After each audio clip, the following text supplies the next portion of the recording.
प्रश्न श्री संदीप शर्मा। प्रश्न संख्या 67।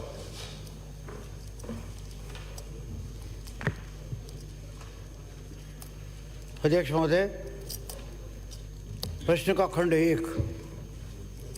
प्रदेश में विगत 3 वर्षों में ऑनलाइन धोखाधड़ी के 2427 प्रकरण और साइबर क्राइम के 4405 प्रकरण दर्ज हुए।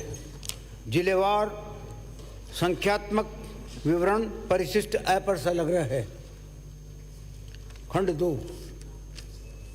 विगत 3 वर्षों में पुलिस ने ऑनलाइन धोखाधड़ी के दर्ज प्रकरणों में 260 अभियुक्तों को गिरफ्तार किया व 253 प्रकरणों में चालान व 1841 प्रकरणों में एफआईआर पेश की गई तथा साइबर अपराध के दर्ज प्रकरणों में 1474 अभियुक्तों को गिरफ्तार किया गया व 1443 प्रकरणों में चालान और 2278 प्रकरणों में एफआईआर पेश की गई। जिलेवार संख्यात्मक विवरण परिशिष्ट ब पर संलग्न है। खंड 3। साइबर अपराध को रोकने के लिए किए गए प्रयासों का विवरण परिशिष्ट स पर संलग्न है। साइबर क्राइम इन्वेस्टिगेशन यूनिट का गठन होने के पश्चात विभाग द्वारा जागरूकता अभियान चलाया गया, जिसके परिणाम स्वरूप साइबर अपराधों में के पंजीकरण में वृद्धि हुई है।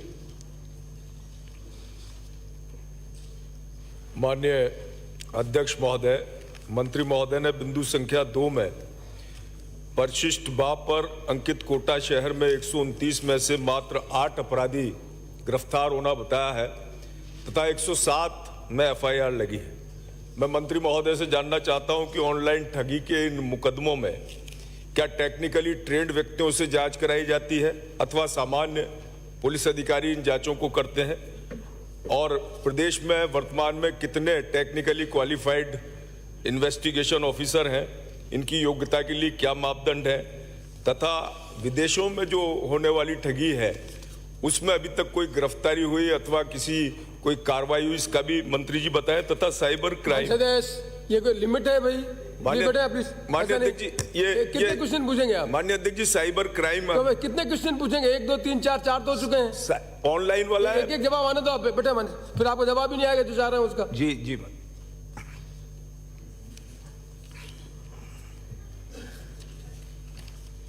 अध्यक्ष महोदय, जहाँ तक सवाल इस बात का है कि साहब इन थानों की इन प्रकरणों की जांच किससे करवाई जाती है, जांच करवाने के लिए अधिकारी जो कर्मचारियों को जिनको प्रशिक्षण दे दिया गया है उनके द्वारा जांच करवाई जाती है।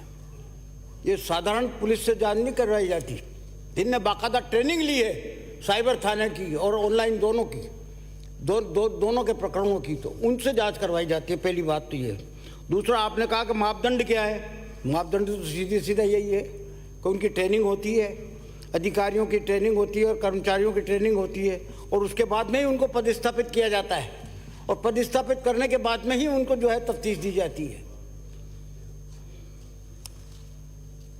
अन्य अध्यक्ष जी, यही कारण है कि 107 केसेस में एफआईआर लगी है। तथा दूसरा मेरा है कि साइबर क्राइम के मामले में कोटा शहर में दर्ज 86 प्रकरणों में से अधिकांश किस प्रकृति के अपराध थे, या कोई टिप्पणी करने पर, या जिन लोगों के कोई आपराधिक रिकॉर्ड नहीं होने के बाद भी इन 86 प्रकरणों में से अधिकांश को आपने भी जेल भेजा, तो ये मैं आपसे जानकारी पूछना चाहता हूं। तथा उक्त प्रकरणों में से कितने प्रकरणों में अपराधियों को आपने सजा दिलाई, ऐसे ही कितने प्रकरण में हैं जिसमें अपराधी अभी भी पुलिस की पकड़ से दूर है, इसका आप संख्यात्मक बताएं। मैंने बताया आपको कि ऑनलाइन धोखाधड़ी के मामले 260 आदमियों को गिरफ्तार किया गया है और 333 प्रकरणों में जांच चल रही है। इसी प्रकार साइबर क्राइम के मामलों में 1474 व्यक्तियों को गिरफ्तार किया गया है और 684 प्रकरणों में जांच चल रही है। क्योंकि आपको ध्यान होगा कि 3 नवंबर 2022 को ये घोषणा की गई थी कि सब 32 थाने खोले जाएंगे। 32 थानों में से 18 थाने खोल दिए गए, बाकी की प्रक्रिया चल रही है। जैसे जैसे आदमी मिलते जा रहे हैं, जैसे जैसे ज़मीन मिलती जा रही है, वहाँ पर थाने स्थापित किए जा रहे हैं।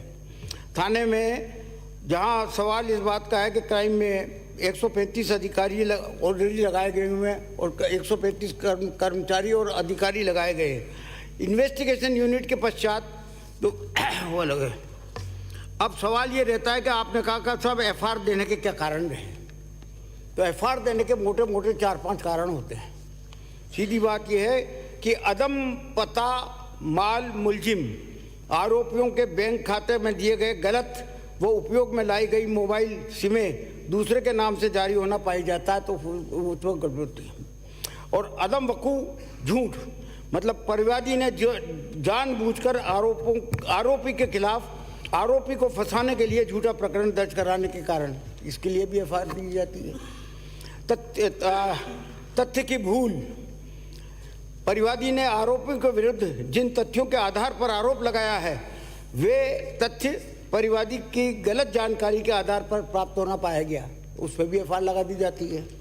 और सिविल नेचर के कई केसेस होते हैं सिविल नेचर के केसेस होते हैं, उनमें भी एफआईआर लगा दी जाती है।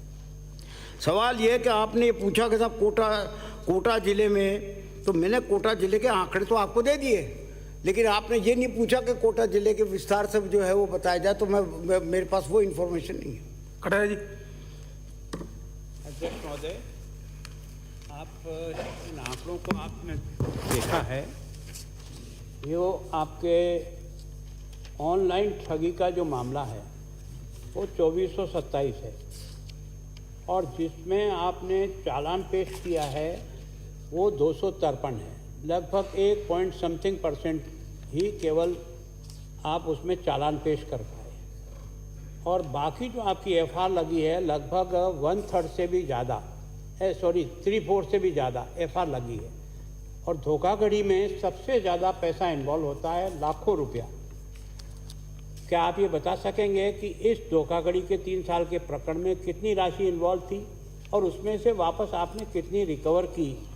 जो चालान आ रहा है आपका वो केवल और केवल 1% चालान आ रहा है, तो विभाग की सफलता है या असफलता है?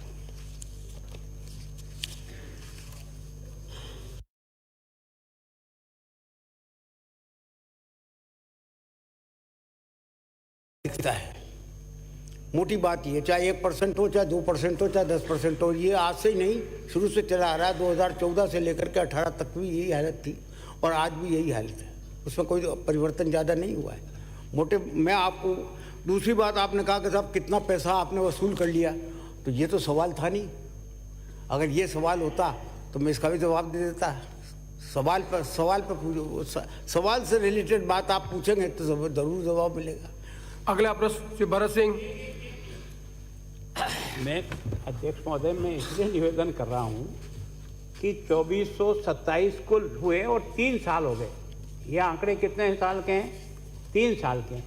और 3 साल में अगर चालान सरकार 1% ही कर सके तो ये विभाग की सफलता है या असफलता, इतना तो बताओ।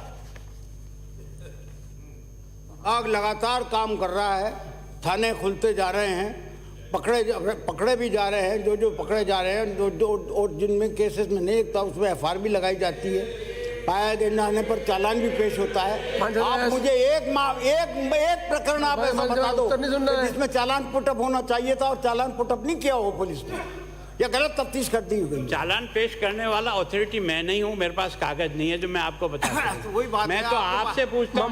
मान्य कटारिया जी, होम की डिस्कशन में और चीज रखे, कुछ होम की डिमांड भी आएगी उसमें डिस्कशन। अगला प्रश्न श्री भरत सिंह। अगला प्रश्न श्री मदन दिलावर। प्रश्न संख्या 69।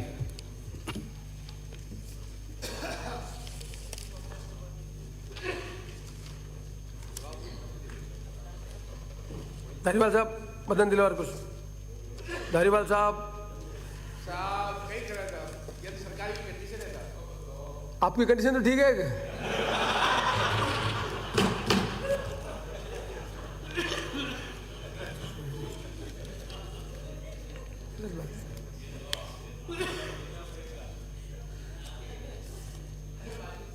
अध्यक्ष महोदय, प्रश्न का खंड 1। जी नहीं, कोटा जिले की किसी भी नगर पालिका द्वारा सफाई शुल्क की वसूली नहीं की जा रही। खंड 2, जी नहीं। खंड 3, जी नहीं, सरकार द्वारा सफाई शुल्क वसूल किए जाने के बाबत कोई आदेश या निर्देश पृथक से जारी नहीं किए गए हैं। अब उत्तर मिल गया आपको, बाकी बचे ही नहीं। तो फिर ये तय बाजारी शुल्क क्या है और इसका क्या प्रावधान राजस्थान नगर पालिका एक्ट 2009 में है?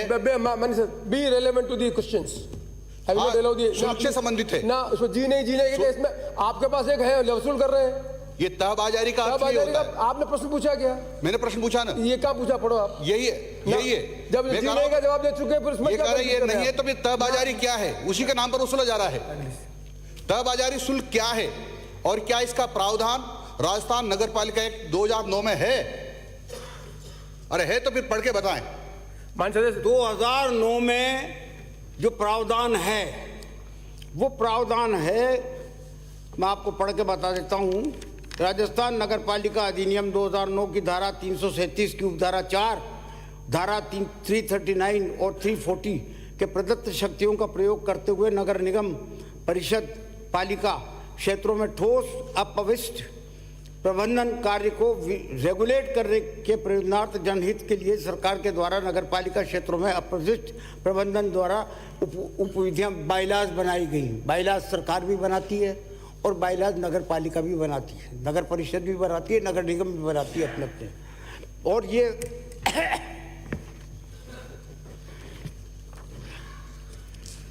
जो बाइलाज बने हुए हैं उनको पढ़ के बता देता हूं मैं आपको।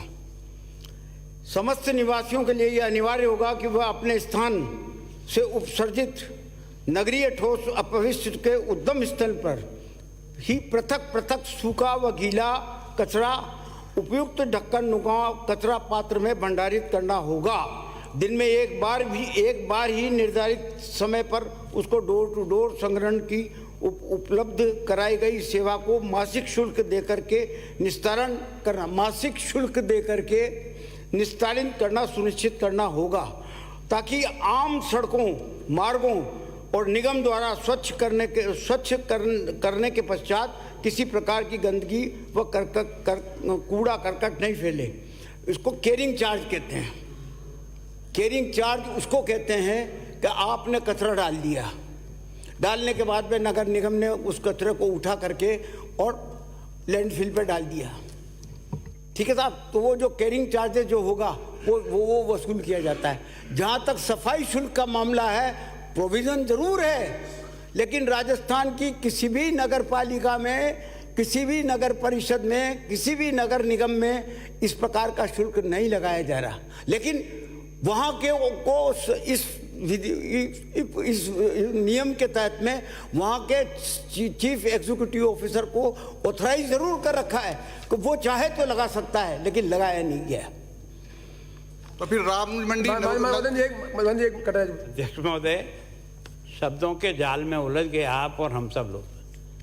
सफाई शुल्क नहीं लगता है, ये तो स्पष्ट है, पर यूजर चार्ज के नाम से जो कचरा आपने गीला और सूखा कहा है, उसको लोड करके ले जाने के लिए कई शहरों में इस प्रकार का चार्ज ठेलों पर भी लगा हुआ है, दुकानों पर भी लगा हुआ है और डोर टू डोर कलेक्शन पे भी लगा हुआ है।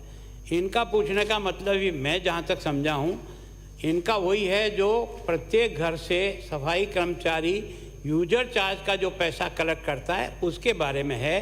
तो क्या राजस्थान में गीला और सूखा कचरे को ढोने के लिए किसी प्रकार का चार्ज लगा हुआ है? अगर है तो बता दीजिए, नहीं है तो बता दीजिए।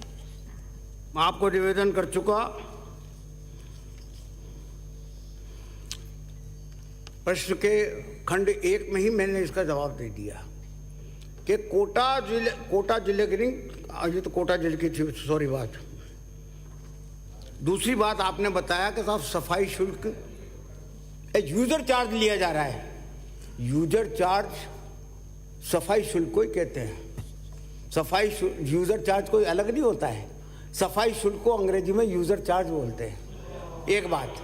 दूसरी बात यह कि इस नियम के तहत यह अधिकार चीफ एग्जीक्यूटिव ऑफिसर को दे रखा है कि वो चाहें तो अपने यहाँ लगा सकते हैं, लेकिन हमारे पास कोई ऐसी इंफॉर्मेशन नहीं है कि किसी ने कहीं पर भी लगाया हो। पूछने का मतलब यही है कि इनके रामगंज मंडी में ये लोगों से वसूल हो रहा है, उसकी जानकारी चाह रहे थे कि हमारे यहाँ रामगंज मंडी छोटी नगर पालिका है, फिर भी प्रत्येक कंज्यूमर जो यूजर चार्ज के नाम से, सफाई के नाम से या ढोने के नाम से पैसे ले रहा है, उसका उन्होंने हिसाब पूछने का प्रयत्न किया कि वर्ष में इससे कितना कलेक्शन हो रहा है। मैं इस बात का जवाब दे चुका कि रामगंज मंडी में कोई सफाई शुल्क नहीं लिया जा रहा। अब सवाल आता है कि क्या लिया जा रहा है।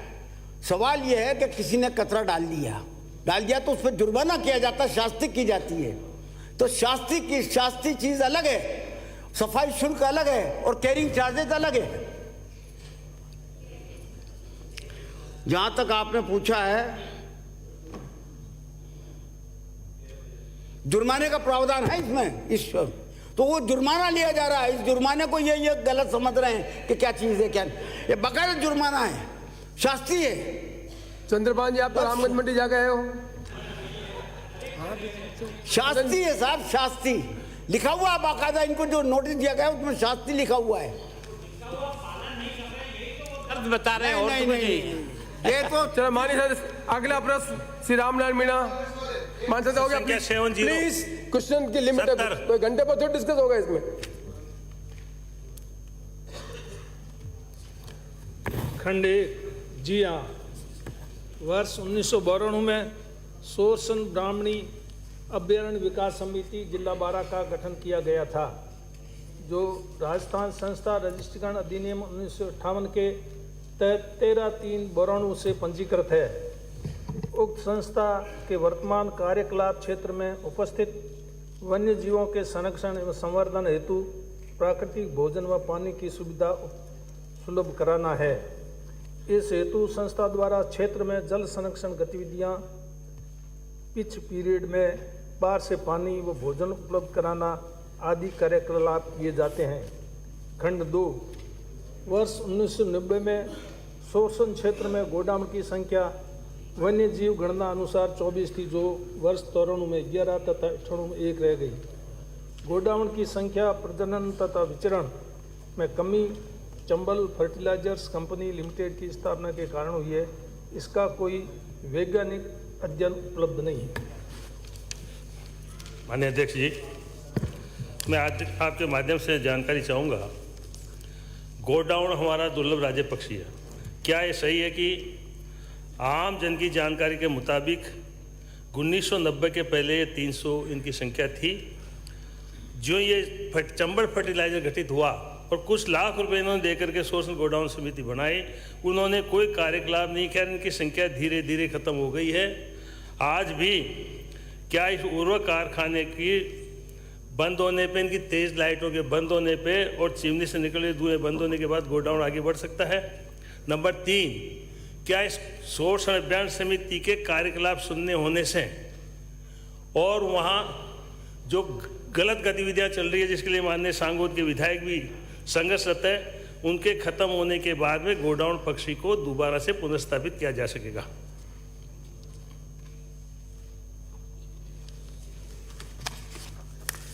सोरसन वन क्षेत्र में गोडाउन संरक्षण हेतु प्रजनन केंद्र स्थापित करने हेतु राजस्थान सरकार, पर्यावरण एवं जलवायु परिवर्तन मंत्रालय, भारत सरकार तथा भारतीय वन्य जीव संस्थान के मध्य त्रिपक्षीय करार 30/5/18 को संपन्न हुआ था, जिसके अनुसार केंद्र की स्थापना तथा प्रशासनिक व आधारभूत ढांचा निर्माण हेतु भूमि राज्य सरकार द्वारा उपलब्ध कराई जानी थी, जो उन्हें वर्ष 2019 में उपलब्ध करा दी गई है।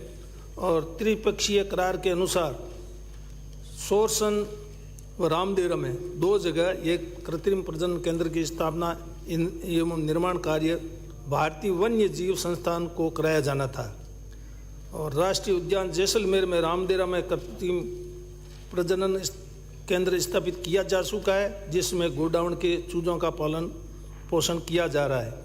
और सोरसन क्षेत्र में गोडाउन प्रजनन केंद्र स्थापित करने के संबंध में प्रधान मुख्य वन संरक्षक एवं मुख्य वन्यजीव प्रतिपालक राजस्थान के पत्र क्रमांक 742 दिनांक 7/10/22 एवं 784 दिनांक 17/11/22 के द्वारा भारतीय वन्यजीव संस्थान देहरादून को पत्र लिख दिया गया है और भारतीय वन्यजीव संस्थान द्वारा DPR भी तैयार कर ली गई है, किंतु अभी तक भौतिक रूप से कोई कार्य नहीं कराया गया है और संभवतः ये 2 वर्ष कोरोना के कारण प्रगति धीमी रही है और इसलिए भारतीय वन्य जीव संस्थान देहरादून को फिर से पत्र लिख देंगे, जैसे कि यहाँ पे अगर गोडाउन के प्रजनन की प्रक्रिया प्रारंभ हो सकती है तो करेंगे। माननीय अध्यक्ष जी, क्या माननीय मंत्री जी मैं जान सकता हूँ कि ये सारी गलत गतिविधियाँ जो वहाँ चल रही है और जिसमें विधानसभा के कितने सदस्य भी चाहते हैं कि गतिविधियाँ बंद हो, वो नहीं हो रही है और तेज प्रकाश और चिमनी का धुआं बार बार उसकी यूनिट दर यूनिट की जो इजाज़त दी जा रही है उसके कारण ही गोडाउन नहीं आ पा रहा है। आपकी सारी मैं जानता हूँ कहानी, लेकिन इस कहानी जब तक सफल नहीं होगी भारत सरकार की, राज्य सरकार की, जब तक इन गलत विधियों को और उस रासायनिक कारखाने के गंदी हवा को सोल्यूशन दे रहे हो आप? जी साहब, प्रश्न पूछे सोल्यूशन दे रहे हो? अध्यक्ष महोदय, ये सोरसन ब्राह्मण अभ्यारण्य विकास समिति का गठन बरोड़ में सोरसन शिकार निषेध क्षेत्र में वन्य जीवों के संरक्षण एवं संवर्धन हेतु किया गया था, जिससे ये 13/3 बरौनों को पंजीकृत कर दिया। इस संस्था के अध्यक्ष वो जिला कलेक्टर बारा है और सदस्य सचिव उप वन संरक्षक है। तो जिला कलेक्टर बारा को इसकी मीटिंग बुलानी थी, वो ये बात सही है, उन्होंने अभी तक मीटिंग नहीं बुलाई। पहले उन्होंने 28/5/18 को एक बैठक हुई, फिर उसके बाद में 30/10/19 को फिर एक बैठक हुई, उसके बाद में इसकी कोई बैठक नहीं हुई। तो इसलिए जिला कलेक्टर बारा को निर्देशित करेंगे कि वो इसकी बैठक आयोजित करके और इस पर आगे की कार्रवाई करें।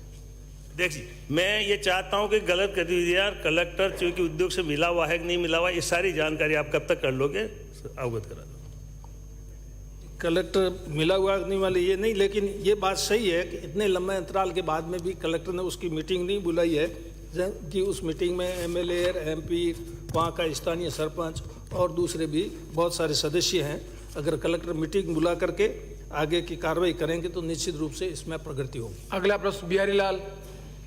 माननीय अध्यक्ष जी, उत्तर मिल चुका है। मैं निवेदन करना चाह रहा हूँ आपके माध्यम से कि 7 वर्ष से ये पद प्रश्न पूछना क्या निवेदन की इसका प्रश्न काल है, प्रश्न पूछना अपने को। तो ये कब तक 7 वर्षों से पद रिक्त है, तो ये कब तक भर देंगे?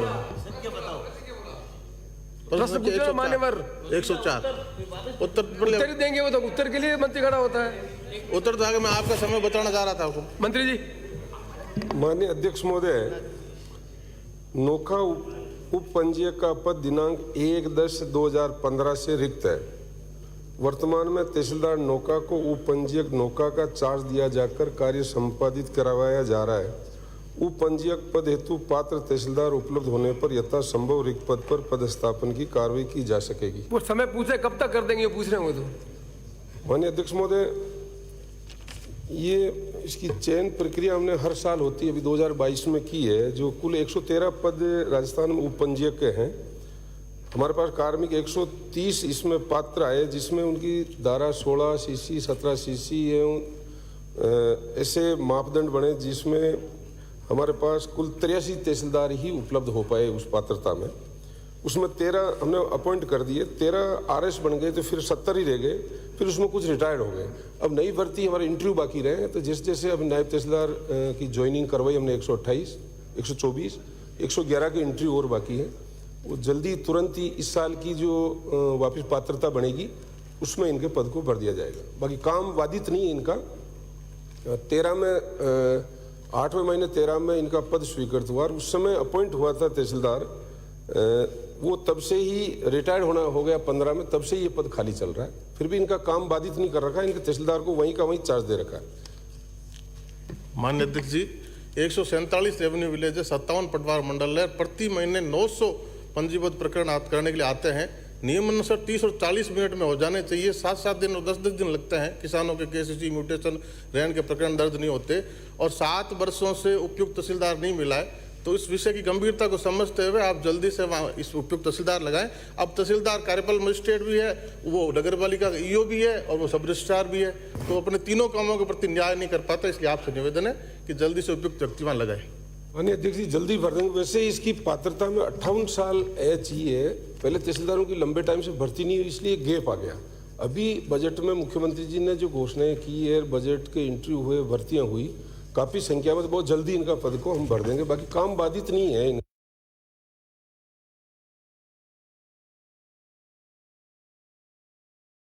माननीय मंत्री जी, मैं अपने 2015 से वो पद खाली है, भर्ती भी हुई है, और भर्ती होने के बाद भी अभी तक वो खाली है पद। तो प्राथमिकता के आधार पर जहां इतने लंबे समय से पद खाली है, वहां प्राथमिकता के आधार पर तहसीलदार लगाकर उसको पद भरने का काम करें, ये उनके मन की इच्छा है।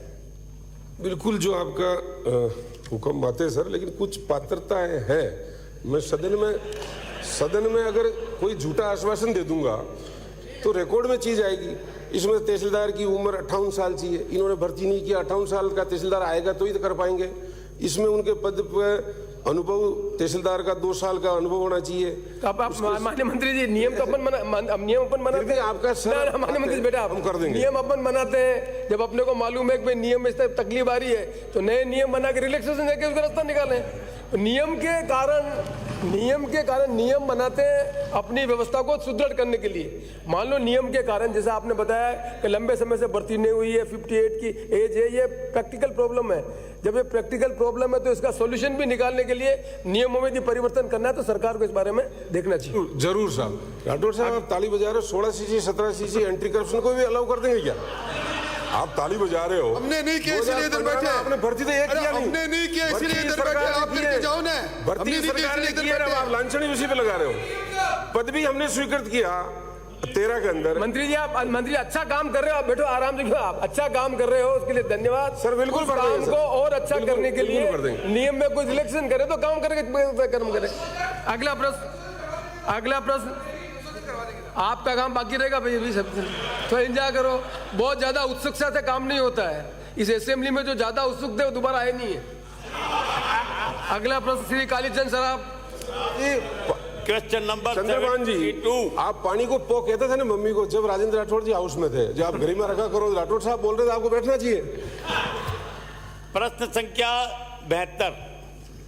अध्यक्ष महोदय, खंड 1 सरकार द्वारा आरटीडीसी की मुनाफे वाली होटलों को निजी क्षेत्र में देने का कोई निर्णय नहीं लिया गया है। खंड 2 आरटीडीसी की 6 इकाइयों के रिनोवेशन हेतु राशि रुपये 908.76 लाख स्वीकृत किए गए हैं। उक्त कार्य वर्तमान में प्रगति पर है। इसके अतिरिक्त आरटीडीसी की 4 हेरिटेज श्रेणी की इकाइयों के जीर्णोद्धार हेतु राशि रुपये 4 करोड़ स्वीकृत कर राशि रुपये 1.22 करोड़ व्यय किए जा चुके हैं। उक्त इकाइयों का रिनोवेशन कार्य वर्तमान में प्रगति पर है। उक्त इकाइयों की सूची में स्वीकृति / व्यय राशि का विवरण परिशिष्ट ऐप पर संलग्न है।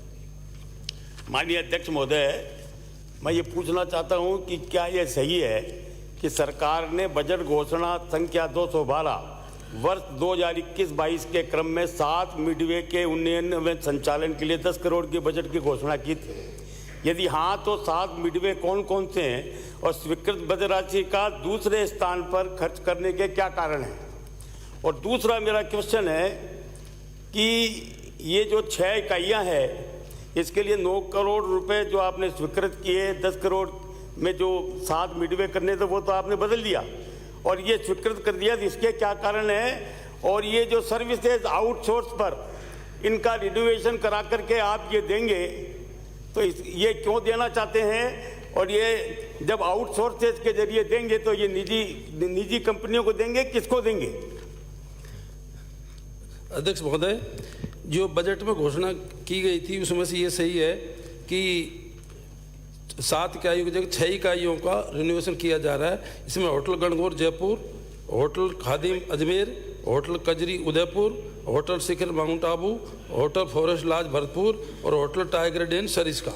जहाँ तक इसका आउटसोर्स निजी क्षेत्र को देने का, जैसे मैंने पहले मना किया था कि निजी क्षेत्र को देने का कोई विचार नहीं है। केवल आउटसोर्सिंग के लिए उसमें एक कंडीशन लगाई गई थी कि भाई इनको रिनोवेशन के बाद में आउटसोर्सिंग के लिए हम कर आउटसोर्सिंग निजी क्षेत्रों को देना नहीं होता है। उसमें कुछ कर्मचारी हम हायर कर सकते हैं, मैन पावर ले सकते हैं, उसके लिए केवल लेंगे हम। आपकी तरह नहीं कि आपने पूरा एयरपोर्ट 400 करोड़ लगा करके अडानी को दे दिया, कोई किसको दे दिया, कोई किसको दे दिया, हम नहीं दे रहे हैं सर। अच्छा, मुझे ये बताओ साहब, ये बजट घोषणा की थी, मुख्यमंत्री जी ने बोला कि आरटीटीसी द्वारा संचालित मिडवे यात्रियों में काफी लोकप्रिय रहे हैं। इनमें से 7 महत्वपूर्ण मिडवे इकाइयों बर पाली, बहरोड अलवर, रतनगढ़ चूरू, पोखरण जैसलमेर, हलोदी जोधपुर, देवगढ़ राजसमंद, ऐसे 10 करोड़ की लागत से जीर्णोद्धार कर सुचारू संचालन किया जाएगा। इसको आपने बदल के, क्या कारण था कि आपने ये 6 होटल ये अपने आउटसोर्स के देने के लिए इसका रिनोवेशन किया है, ये बताओ आप।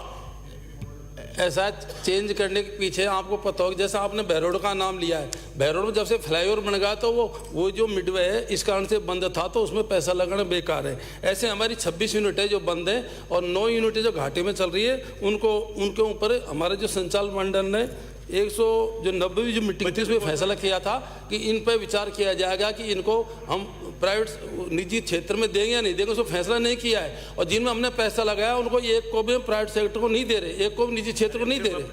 माननीय मंत्री जी, उनका प्रश्न ये है कि सरकार ने अमुक जो है उनको काम करने के लिए रखा, उसकी जगह बदल दी, उसका कारण पूछे, क्या कारण है? मेन प्रश्न यही है।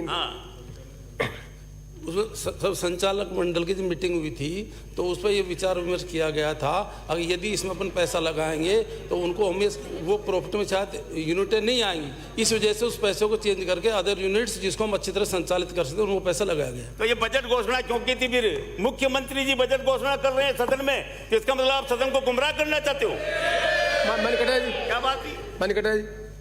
महोदय, आपने स्वयं ने उत्तर पढ़ा और समझा है। मुख्यमंत्री अगर इस हाउस में कोई घोषणा करते हैं और आप और हम सब उसको पास करते हैं और उसको कोई कमेटी जाकर के बदल देती है, ये दूसरा क्या है, मैं आपको ये बता रहा हूँ कि ये जो इन्होंने ये जो एक परिशिष्ट अ लगाया है, इस परिशिष्ट अ को आपने देखा होगा कि ये जो हेरिटेज है जिसमें होटल लेक पैलेस है अलवर की, 88 लाख रुपया इसके स्वीकृत था। 21-22 के बजट में केवल 15,000 करोड़ रुपया खर्च हुआ, केवल 15,000। और इसी तरह से अपनी नाथद द्वारा की होटल गोकुल नाथद द्वारा राजसमंद 99 लाख रुपया इस पर स्वीकृत है, उसमें से अभी तक इनका खर्चा हुआ 1,38,000। नीचे जो जवाब दिया इन्होंने केवल एलोकेशन दिया है, प्रश्न ये नहीं था, प्रश्न ये था कि कहाँ कहाँ खर्च किया। एक में तो ये पैसा भी बता रहे हैं और खर्च बता रहे हैं, दूसरे में केवल और केवल अलॉटमेंट बता रहे हैं कि ये दिया, इसका मतलब खर्चा कुछ नहीं किया ना। माननीय मंत्री जी,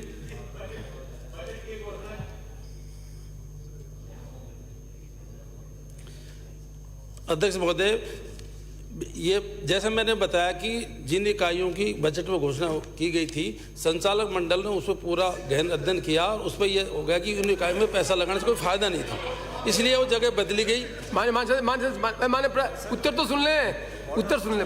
और ये संचालक मंडल है, संचालक मंडल का फैसला था हमारा, इस वजह से उस जगह को चेंज किया गया। और इसके लिए माननीय मुख्यमंत्री महोदय से बाकायदा अनुमति लेकर के उन जगहों को चेंज किया गया है। पहला क्वेश्चन तो हमारा ये, और दूसरा जो आप ये बता रहे हो, ये जो और इसी वजह से जो खर्चा कम हुआ है उसका कारण भी यही है कि ये प्रक्रिया में टाइम लग गया, इसलिए खर्चा कम हुआ है। आने वाले टाइम में सबका रिवोल्यूशन करेंगे। माननीय सदस्य, बजट घोषणा का कोई मतलब नहीं है। माननीय सदस्य, मैं जो कह रहा हूँ बजट घोषणा का कोई मतलब ही नहीं है। मुख्यमंत्री जी यहाँ पर घोषणा कर रहे हैं, हम बजट पास कर रहे हैं और आप संचालक मंडल से ऊपर हो गया। माननीय सदस्य कटारे जी खड़े हो गए, आप जैसा क्या अब आप ही हमको बताएंगे। मैं सोचता हूँ ये बजट केवल मुख्यमंत्री जी का नहीं रहता है, ये बजट हाउस के अनुमोदन से आगे बढ़ता है। तो या तो हमारे हाउस के द्वारा किए गए निर्णय का कोई अर्थ नहीं है, बहुत ही गंभीर विषय है। और अगर इस प्रकार के जवाब दिए जाते हैं और जिस प्रकार के अधिकारी जवाब बना लाते हैं, अब इसको तो हमको आप ही बचा सकते हो और तो कोई नहीं बचा सकता। माननीय सदस्य, मैं आपकी भावना से सहमत हूं, पर आप स्वयं इस बात को जानते हैं कि बजट आने के बाद भी सरकार उसमें रीअप्रोप्रिएशन करने का उनके पास अधिकार है। इसलिए सरकार ने पहले 6 आइडेंटिफाई किए कि हम खर्च करेंगे, फिर सरकार ने बोर्ड से फैसला करवा के उसमें चेंज कर दिया। तो मैं समझता हूं कि सैक्रोसेंट ये नहीं कि वहां पर खर्च किया जाए। सरकार कॉम्पिटेंट है, सरकार पास करने के बाद इन चीज़ों को बदलती है। आप भी सरकार में रहें, ये सरकार की एक प्रक्रिया है, उस प्रक्रिया में आप भी थोड़ी कह सकते हैं कि जो घोषणा की उसमें मैं समझता हूँ कि ये प्रश्न का उत्तर जो है उसमें ये बात जो आपने पूछा उस रेलेवेंट में जवाब देना चाहिए साहब। सरकार ने हमारे ये प्रस्ताव लिए थे और हमारे बोर्ड ऑफ डायरेक्टर करके ये बदले और उसके बाद ये खर्च किया, ये उत्तर ढंग से आता है। तो मैं समझता हूँ कि आपकी क्वेरी में ज़्यादा जो प्रश्न जो एंग्जाइटी नहीं होती। मैं समझता हूँ कि जो प्रश्न का उत्तर है जिसमें मैं ये मानता हूँ कि जहाँ बजट की घोषणा हो उस बजट की घोषणा में यदि रीअप्रोप्रिएशन किया गया है तो उत्तर में उस बात को मेंशन किया जाए, जिससे कंफ्यूजन नहीं रहे। भविष्य में जो जवाब दे मंत्रीगण उस बात में ध्यान रखें कि जो बजट की सेंसिटिविटी खत्म हो जाएगी। बजट में यदि हमने कोई चीज घोषणा की है तो सरकार को पूरा अधिकार है उसमें बदलने का, लेकिन जब हम उत्तर दें तो इस इफेक्ट को उसके अंदर लाएं। That's all. अगला प्रश्न श्री पानाचंद मेघवाल। प्रश्न संख्या 73। अध्यक्ष महोदय, खंड 1, जिला बारां में विगत 3 वर्षों में बाढ़ और जल भराव के कारण मानव क्षति 24, पशु क्षति 1945, मकान क्षति कच्चे पक्के 16,016, अन्य क्षति कपड़ा बर्तन सेट 947 हुई है। 13,431 प्रभावित लोगों को राशि रुपये 6.18 करोड़ की सहायता दी गई है।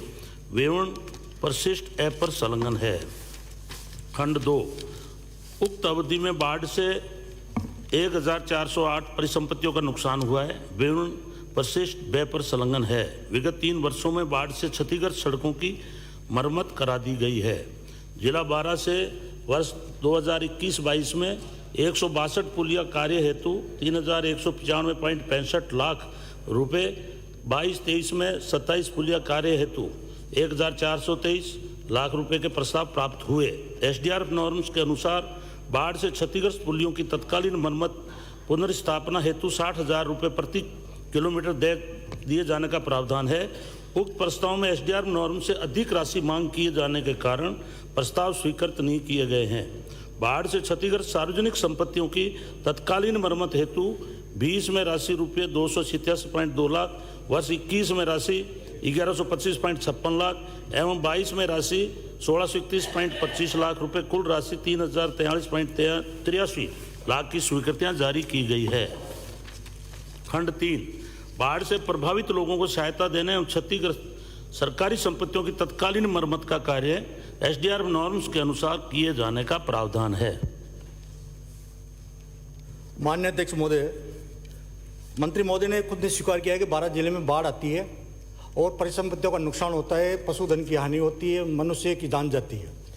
लेकिन इन्होंने बताया कि 60,000 रुपये पर किलोमीटर के हिसाब से सड़कों की मरम्मत के लिए काम दिया जाता है। अब उसमें पुलिया का निर्माण भी होना है और 1 किलोमीटर सड़क का निर्माण भी होना है।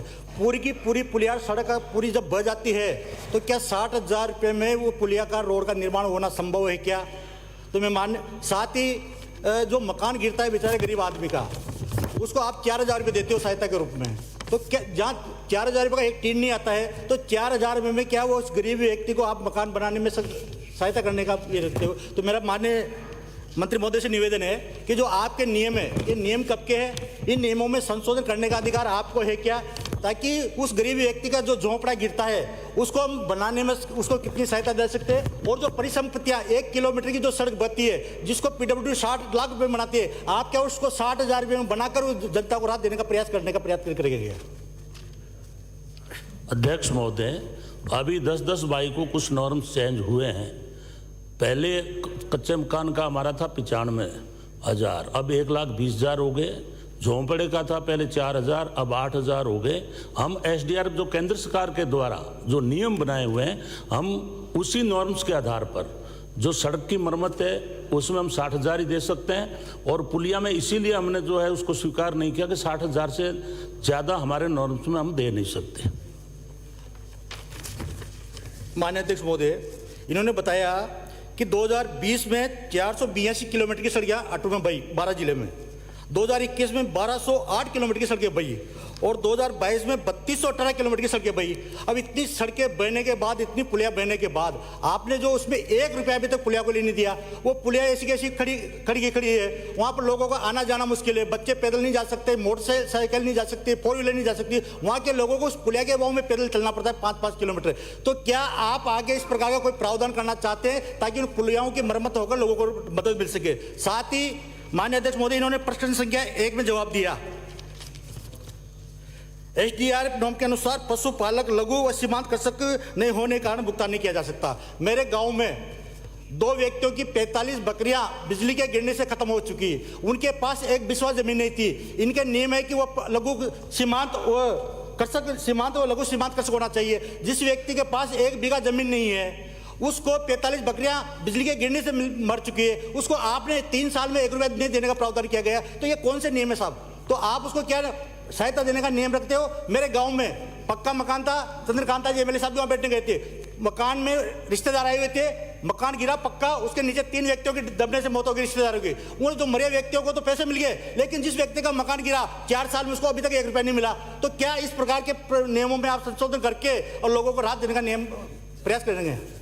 अध्यक्ष महोदय, जिस मकान में 3 आदमी दब के खत्म हो गए, उसकी मैं जानकारी ले लेता हूं भी उस मकान को क्यों पेमेंट नहीं मिला, और जो भी इन्होंने कुछ बातें 43 बकरियों की बात की है जो कि इस पर्सन का पार्ट नहीं है, मैं माननीय सदस्य से पूरी जानकारी लेकर के और संबंधित कलेक्टर से और जो और भी नुकसान हुए पुलिया के उस संबंध में भी हम लोग बिल्कुल चिंतन करेंगे, लेकिन जो हमारे नॉर्म्स है उसके तहत हम पुलिया में कुछ नहीं दे सकते।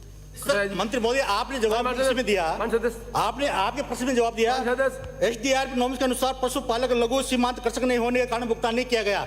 मेरे जिले में 45 बकरियां 2 व्यक्तियों की मरी, वो उनके पास 1 बीघा जमीन नहीं है, वो बेचारे उनका पूरा परिवार उस पर निर्भर करता है, और आप करो नियमों में नहीं आता है, वो गरीब आदमी जाएगा कहाँ सर? अध्यक्ष महोदय, इसमें जो इन्होंने चार्ट लगाया है, 24 लोगों की इसमें मृत्यु हुई, 24 में से इन्होंने 13 लोगों को पैसा नहीं दिया और उसके लिए लिख रहे हैं आश्रितों द्वारा मुख्यमंत्री चिरंजीवी दुर्घटना बीमा योजना के तहत आवेदन किया। मैं ये नहीं समझ पाया कि जब आपने बाकी को एसडीआरएफ में से दे दिया या सीएमआरएफ से पैसा दे दिया, तो इन 13 लोगों के लिए ही इस चिरंजीवी योजना में आपको इसको कवर करने के लिए क्यों आवश्यकता पड़ी? एक दूसरा ये है कि एसडीआरएफ के नॉर्म्स के तहत पशु के लिए कोई तो सीमांत और लघु का कोई आधार नहीं है। पशु की अगर आपदा राहत में है तो उसका 2 लाख रुपया जो तय है वो हर एक को मिलता है, लेकिन इन्होंने जो है वो केवल 1995 जो है ना पशु जो है कुल उसमें से डेथ हुई है, उसमें से कुछ ही पशुओं को देकर कुछ पशुओं को छोड़ा है। मैं समझ नहीं पाया कि ऐसा एसडीआरएफ में कौन सी जगह लिखा है कि इनको इस कारण से नहीं दिया जाता है, और जैसा माननीय सदस्य कह रहे हैं कि वो तो लघु और सीमांत कृषक ही हैं, तो फिर ये अंतर कौन? ये डिपार्टमेंट जब उत्तर देता है तब आपको देखते समय ये सवाल उनसे पूछना चाहिए जो हमें यहाँ पूछने की जरूरत पड़ रही है। अध्यक्ष महोदय, चिरंजीवी योजना में 5 लाख रुपए है। कई बार आवेदक अगर 5 लाख, क्योंकि हम देते हैं 4 लाख रुपए, फिर भी अगर कोई ऐसी बात है तो हम जानकारी कर लेंगे, और कटारिया साहब और जो माननीय सदस्य ने चिंता जाहिर की है तो हम लोग जानकारी करके और इनको जानकारी उपलब्ध कराएंगे। माननीय मंत्री जी, जानकारी अलग पार्ट है, एसडीआरएफ के नॉर्म्स तो अपन बनाते हैं। जब वो कह रहे आपने लिखा कि लघु सीमांत कृषक के अलावा जिसके जमीन नहीं है उसके जानवर उसको कंपनसेशन देंगे ही नहीं, ये तो आपके नॉर्म्स बने हुए हैं। तो क्या इस नॉर्म्स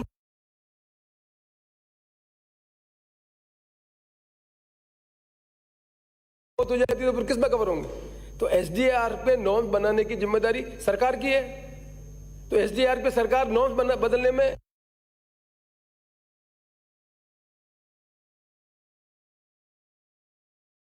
उसको कोई फायदा नहीं मिल रहा है। तो एसडीआर के नॉर्म्स हम किसके लिए बनाए? हमने नॉर्म जनता के रिलीफ के लिए बनाए। उस नॉर्म्स में बदलने के लिए कोई इनिशिएटिव क्यों नहीं लेता? आदमी को इनिशिएटिव लेकर उसको रास्ता निकालने की क्या तकलीफ है? आपने जो फरमाया है हम इसकी पालना करते हुए इसमें बिल्कुल संशोधन करेंगे और जिस गरीब की 45 बकरियां मरी है उसको हम लाभ पहुंचाएंगे। अगला प्रश्न श्री गोविंद प्रसाद। 74 प्रश्न संख्या। अध्यक्ष महोदय, खंड 1 विधानसभा क्षेत्र मनोहर थाना उपखंड असनावर अकलेरा एवं मनोहर थाना के अंतर्गत वर्ष 2018-19 से 25 जनवरी 2023 तक की अवधि के दौरान किसानों की कृषि कार्य करते हुए मृत्यु होने पर राजीव गांधी कृषक साथी सहायता योजना अंतर्गत कुल 150 प्रकरणों में 300 लाख रुपए की सहायता राशि प्रदान की गई। उपखंडवार विवरण परिशिष्ट ए पर संलग्न है। उक्त अवधि में कुल 35 प्रकरण निरस्त किए गए एवं शेष 64 प्रकरण लंबित हैं। उपखंडवार लंबित प्रकरणों का विवरण परिशिष्ट ब पर संलग्न है। उक्त अवधि में उपखंडवार संख्यात्मक विवरण निम्नानुसार है। असनावर 9 का भुगतान कर दिया गया, 3 पेंडिंग है। अकलेरा 70 को कर दिया गया, 35 पेंडिंग है। मनोहर थाना 71 का भुगतान कर दिया गया, 26 पेंडिंग है। योग 150 का भुगतान, 64 पेंडिंग है। माननीय अध्यक्ष महोदय, मैं माननीय मंत्री जी से जानना चाहूँगा कि शेष लंबित जो 64 प्रकरण हैं इनका निस्तारण कब तक कर देंगे, पहला। दूसरा, कृषक साथी सहायता योजना के अंतर्गत जो मृत्यु प्रकरणों के आवेदन करने की क्या समय सीमा अवधि होती है, ये भी मुझे बताने की कष्ट करें। अध्यक्ष महोदय, जो केस हमारे पेंडिंग है, कोई हमारे डायरेक्ट स्तर पर, कुछ FSL की रिपोर्ट के कारण है, उनका हम निस्तारण अति शीघ्र कर देंगे। अति शीघ्र करके समय समय पर आपको अवगत भी कराते रहेंगे। दूसरा, पेंडिंग को कोई टाइम बाउंड नहीं होता है। अप्लाई करने का जरूर टाइम होता है। मंडी स्तर पर 6 माह का टाइम होता है, उसके फिर डायरेक्टरेट स्तर पर होता है 9 माह का, और फिर भी कोई केस डिले हो जाता है तो हमारे सरकार के स्तर पर उसका 15 माह का टाइम होता है। मंच अगला प्रश्न श्री रामकेश। प्रश्न संख्या 75। माननीय अध्यक्ष महोदय जी, विधानसभा क्षेत्र गंगापुर सिटी में स्थित एकमात्र खेल स्टेडियम की विभागीय स्वीकृति जारी कर खेल सुविधाओं का विकास किया गया। खंड 2 senior high secondary school Gangapur city के पास उपलब्ध भूमि राजस्थान राज्य क्रीड़ा परिषद युवा मामले एवं खेल विभाग के स्वामित्व में नहीं है एवं इस पर खेल मैदान बनाने का कोई प्रस्ताव विभाग में विचाराधीन नहीं है। माननीय अध्यक्ष महोदय, मैं माननीय मंत्री जी से ये जानना चाहता हूँ कि गंगापुर के गांव डिप्शा में 21/11/2011 को 8 हेक्टेयर भूमि का खेल मैदान के लिए आवंटन हुआ था और उसका काम RSRDC के माध्यम से किया जा रहा था। किन कारणों की वजह से वो काम रोका और उसके बाद में अभी तक वो काम अभी पेंडिंग पड़ा हुआ है। दूसरा मेरा प्रश्न ये, जो हमारे शहर के बीचों बीच सीनियर हायर सेकेंडरी स्कूल में भी 7 हेक्टेयर भूमि खाली पड़ी हुई है, क्या सरकार उस पर कोई खेल मैदान विकसित करने की योजना रखती है?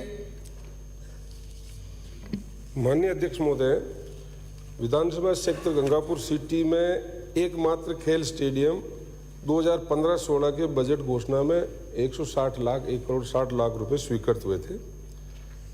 जिस गांव का आप जिक्र कर रहे हैं, वहाँ जब RSRDC से जब काम की स्वीकृति हुई, पहली किस्त 1 करोड़ दिया, दूसरी किस्त 60 लाख रुपए दी गई, लेकिन वहाँ के गांव के ऑब्जेक्शन की वजह से निर्माण नहीं होने दिया। तत्कालीन जिला कलेक्टर, SDM सब लोगों को यहाँ से RSRDC ने भी चिट्ठी लिखी, खेल विभाग ने भी लिखी। उसी समय कुछ काम 50 लाख रुपए का काम हुआ, गांव वालों के ऐतराज़ की वजह से 16/11/2017 को माननीय मंत्री महोदय के स्तर पर डी सैंक्शन कर दिया गया उस काम को। ऐसे कुछ 4-5 काम थे, तो वो काम वहीं ड्रॉप हो गया। उसका पैसा अन्य दूसरी जगह लगाने के लिए प्रस्ताव बन गया। फिर भी वो काम इस वजह से रुका। अन्य संसाधनों से जैसे नरेगा है और कई से स्टेडियम बने हैं। खेल विभाग में अभी मुख्यमंत्री जी ने मेजर ध्यानचंद स्टेडियम स्कीम के अंतर्गत जो घोषणा की उसमें CSR, MLA, MP फंड या जन सहभागिता से जितनी राशि आप देते हैं उतनी राशि खेल विभाग देकर स्टेडियम बनाएगा। आपका प्रस्ताव दूसरा अभी हमारे विभाग स्तर में नहीं है, फिर भी आप दे दें तो अभी हम कोशिश करेंगे उसको कि पूरी तरीके से आपकी जैसी मंशा है उसके बच्चों के खेल के हिसाब से आपकी पूरी मांग की जाएगी। अगर आप मेजर ध्यानचंद मेरा मात्र ये कहना है कि 15-16 में 1,60,00,000 रुपए की राशि ये स्वीकृत की थी, किस कारण से ये काम रोका और अब पुनः सरकार इसको चालू कराना चाहती है नहीं। दूसरा, जो खेल मैदान के लिए जो सीनियर हायर सेकेंडरी स्कूल में ज़मीन खाली पड़ी हुई है, क्या सरकार का इरादा उसमें खेल मैदान विकसित करने का है या नहीं है? माननीय अध्यक्ष महोदय, उस जमीन पर रास्ते का विवाद है और वो जमीन खेल विभाग के नाम जो है जिस पे, और बाकी जो माननीय सदस्य कह रहे हैं वो जमीन स्कूल के नाम, स्कूल की NOC मेजर ध्यानचंद स्कीम अगर आ जाते हैं तो हम बना देंगे। अगर उसमें नहीं आते आप और लिख के दें मुख्यमंत्री जी को भी तो बजट में हम और उसका ध्यान रखवाएंगे, मैं भी सिफारिश करूंगा। बाकी पुराना जो खेल स्टेडियम रास्ते के विवाद से, गांव के ऐतराज की वजह से, उसी समय 2017 में खेल मंत्री जी के स्तर पर मीटिंग होकर सारे अधिकारी बैठे, कमेटी बनी हुई, उस कमेटी का निर्णय है, अब चाहो मैं पढ़ के सुना दूं पूरा, जिसमें 8 लोग थे, जिसमें जयसी मोहंती, नारायण सिंह सचिव, वीना गुप्ता, शैलेंद्र माथुर, मनोज गुप्ता, पंकज गर्ग, तिलवानिया परियोजना अधिकारी, अखिलेश मित्तल, इन 8 लोगों की मंत्री जी के स्तर पर मीटिंग होकर उसको सैंक्शन कर दिया गया 16/11/17 को। इसलिए वो पैसा भी दूसरी जगह ट्रांसफर हो गया, अभी पड़ा हुआ है डिपार्टमेंट में, लेकिन फिर भी आप उस स्कीम आते हो तो हम लगाने को तैयार हैं। आपका खेल अधिकारी ये लिख करके दे रहा है कोई रास्ते का विवाद नहीं है। अब ये रास्ते का विवाद बना करके बीजेपी के सरकार के समय जो ये पैसा मंजूर हुआ, इनका काम ये था मंजूर करो और उसको निरस्त कर दो। इन्होंने जो काम करना था वो कर दिया। आप क्या करना चाहते हैं इसमें? अब कोई विवाद नहीं है, खेल अधिकारी ने लिख करके दिया हुआ है। अब आप उस मैदान को विकसित करना चाहते हैं, नहीं करना चाहते? जो राशि आपके पास पड़ी हुई है उसको वहाँ उपयोग करना चाहते हो, नहीं करना चाहते हो? अगर आप नहीं करना चाहते तो जो 8 हेक्टेयर जमीन आपने अपने खेल मैदान के लिए आवंटित कराई है, क्या आप उसको वापस निरस्त कराना चाहते हो? उसी समय निरस्त हो गया है। जिला कलेक्टर आनंदी का चिट्ठी भी है कि स्टेडियम शिलान्यास के दौरान ग्रामवासियों ने उन्हें अवगत कराया, गांव में आने जाने मान्य मार्ग विकसित किए जाने तक निर्माण कार्य नहीं करने दिया जाएगा। ग्रामवासियों की समस्या के लेटर है सारे, उस वजह से रोका गया और वो सैंक्शन खत्म हो गई। अब नई सैंक्शन में जो मैं बता रहा हूँ कि मेजर ध्यानचंद स्कीम आप आए, पैसा है, हम लगा देंगे, कोई दिक्कत नहीं है, लेकिन उस स्कीम आ जाए तो अच्छा रहेगा। बनाने के लिए मना ही नहीं है, लेकिन वो स्वीकृति कैंसिल 2017 में हो चुकी है। अगला प्रश्न श्रीमती गंगा देवी। प्रश्न नंबर 76। माननीय अध्यक्ष महोदय, खंड 1, वर्तमान में इंदिरा गांधी नगर में राजकीय महाविद्यालय खोले जाने संबंधी कोई प्रस्ताव विचाराधीन नहीं है। खंड 2, जी नहीं, राजस्थान आवासन मंडल द्वारा इंदिरा गांधी नगर आवासीय योजना के सेक्टर 2 में निर्मित राजकीय प्राथमिक विद्यालय के भवन का निर्माण कराया गया था। उक्त विद्यालय भवन को हरिदेव जोशी पत्रकारिता एवं जनसंचार विश्वविद्यालय के अस्थायी परिसर के परिवर्धन हेतु मंडल द्वारा प्रथम मंजिल पर रुपये 30,23,000 का अतिरिक्त निर्माण कराया गया। परिसर का कुल क्षेत्रफल 20,800 वर्ग मीटर है तथा निर्मित क्षेत्रफल 1322 वर्ग मीटर है। भवन निर्माण पर कुल राशि 1,28,80,000 व्यय किया गया है। इस भवन में अक्टूबर 2013 से अगस्त 2016 तक विश्वविद्यालय अस्थायी रूप से संचालित था। प्रस्ताव प्राप्त होने पर गुणवत्ता अनुगुणवत्ता के आधार पर अग्रिम निर्णय लिया जाएगा। अगर मंत्री जी की मेहर हो जाए वो 2 विधानसभा को मंडल लाभ मिल जाएगा। अगर सरकारी बिल्डिंग है कॉलेज खोल दे तो, और बढ़ती हुई जनता है उधर जगतपुरा में, इंदिरा गांधी नगर में। विधायक महोदय, वहाँ उस क्षेत्र में अगर विद्यालय जो हमारे पास सीनियर स्कूल के विद्यालयों की स्टूडेंट की संख्या देख करके अगर वाजिब होगा तो निश्चित तौर पे वहाँ खोल दिया जाएगा। अगला प्रश्न श्री अमृतलाल मीणा। प्रश्न संख्या 77। माननीय अध्यक्ष जी, खंड 1। जी हाँ, दिनांक 1/9/2016 से ही संपूर्ण प्रदेश में ऑनलाइन पंजीयन की सुविधा है एवं श्रमिक स्वयं अथवा निकट के ई मित्र केंद्र के माध्यम से पंजीयन हेतु आवेदन कर सकता है। 1 जनवरी 2018 से 31 दिसंबर 2022 तक की अवधि में उदयपुर सीट जिले की सलूम्बर, सराड़ा, सेमारी, जयसमंद, झलारा पंचायत समिति में हुए पंजीयन का विवरण परिशिष्ट 1 पर संलग्न है। खंड 2। 1 जनवरी 2018 से 31 दिसंबर 2022 की अवधि में योजना वाले लाभान्वितों का विवरण परिशिष्ट 2 पर संलग्न है। खंड 3। मंडल की निर्माण श्रमिक जीवन एवं भविष्य सुरक्षा योजना के अंतर्गत हिताधिकारियों द्वारा PMJJBY अथवा PMSBY हेतु कराए गए बीमा की प्रीमियम राशि का क्रम से 50% एवं 100% पुनर्भरण किया जाता है। पंजीकृत श्रमिकों की संतानों की उच्च शिक्षा हेतु मंडल की निर्माण श्रमिक शिक्षा एवं कौशल विकास योजना के अंतर्गत पात्रता अनुसार छात्रवृत्ति दिए जाने के साथ साथ मेधावी छात्रों को प्रोत्साहन राशि भी दिए जाने का प्रावधान है।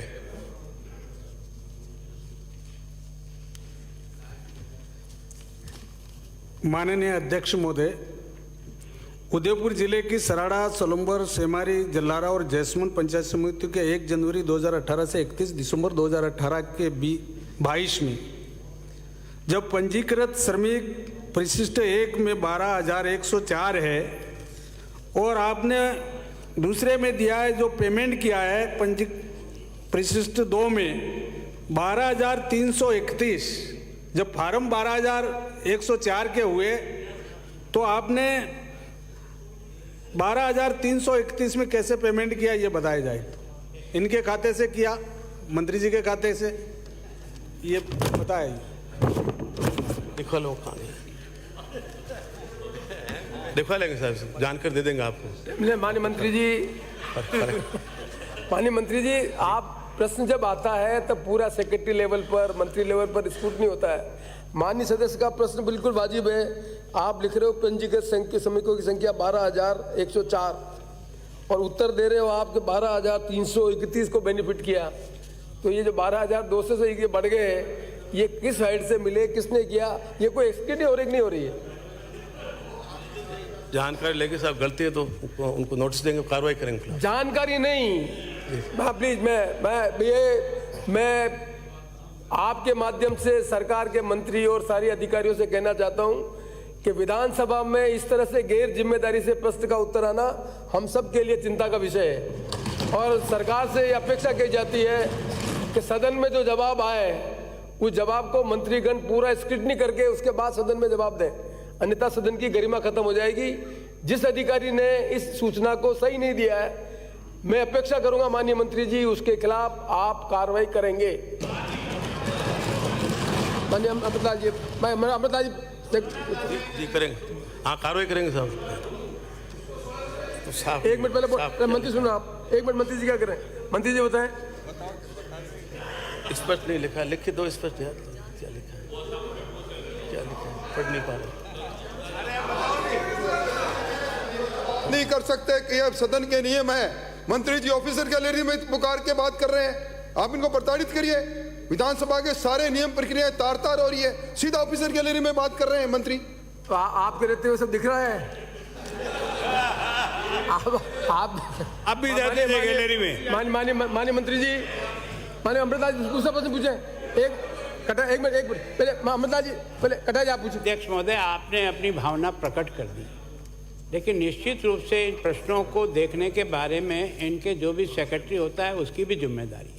ये फाइल केवल एक मंत्री के द्वारा ही निकलती है, नीचे से बाकी सब लोगों के द्वारा आती है।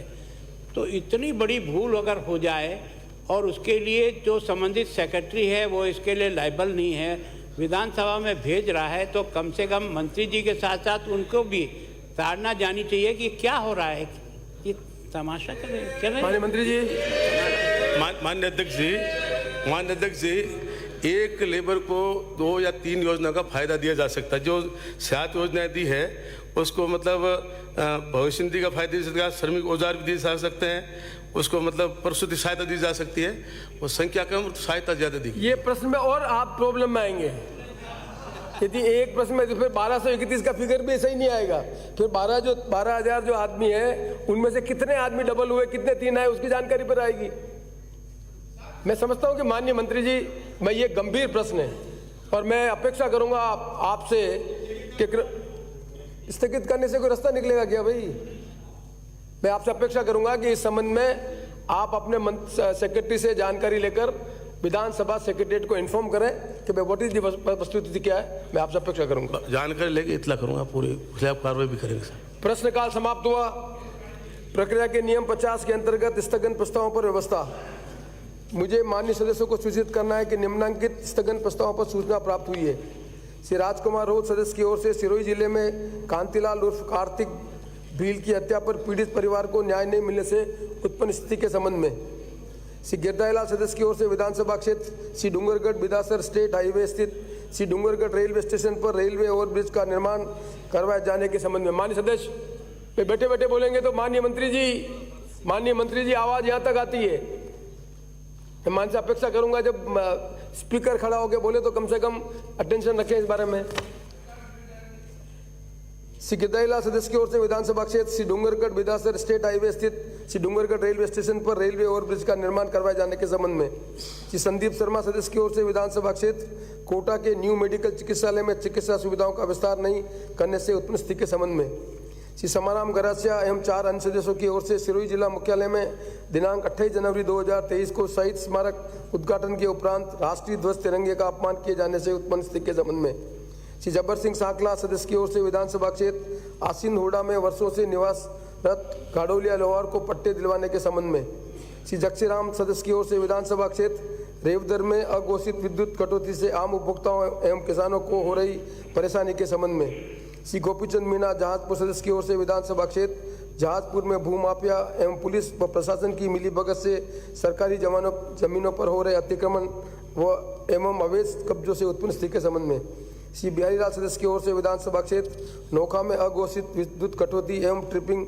समस्या से किसानों को हो रही परेशानी के संबंध में श्री शंकर सिंह रावत सदस्य की ओर से विधानसभा क्षेत्र ब्यावर में पुलिस थाना ब्यावर सदर को सीओ सर्किल मसूदा में शामिल करने से नागरिकों में व्याप्त असंतोष के संबंध में श्री अमृतलाल मीणा सदस्य की ओर से प्रदेश में राजकीय चिकित्सालयों में चिकित्सा अधिकारियों के रिक्त पदों को नहीं भरने से उत्पन्न स्थिति के संबंध में श्री रामलाल शर्मा सदस्य की ओर से विधानसभा क्षेत्र चोमू में स्थित वीर हनुमान मंदिर सामोद का रोप वे पुनः संचालित करने के संबंध में श्रीमती चंद्रकांता मेघवाल सदस्य की ओर से विधानसभा क्षेत्र केशवराय पाटन में नव संचालित वरुण बेवरेज लिमिटेड कंपनी में स्थानीय योग्यताधारी अभ्यर्थियों को नियुक्ति नहीं दिए देने से उत्पन्न स्थिति के संबंध में श्री नारायण बेनीवाल सदस्य की ओर से विधानसभा क्षेत्र नागौर पंचायत समिति मूंडवा के सरपंचों का भुगतान रोकने से उत्पन्न स्थिति के संबंध में श्री अविनाश सदस्य की ओर से विधानसभा क्षेत्र जितारण में नव संचालित अल्ट्राटेक सीमेंट में स्थानीय योग्यताधारी अभ्यर्थियों को नियुक्ति नहीं देने से उत्पन्न स्थिति के संबंध में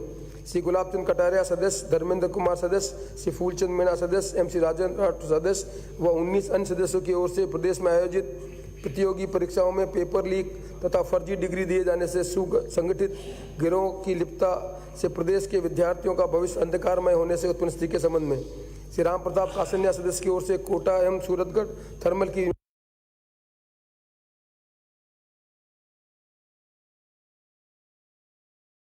विश्वविद्यालय के प्रोफेसर गिरीश परमार द्वारा छात्रा पर फेल करने का भय दिखाकर अवैध संबंध बनाने के दबाव से उत्पन्न स्थिति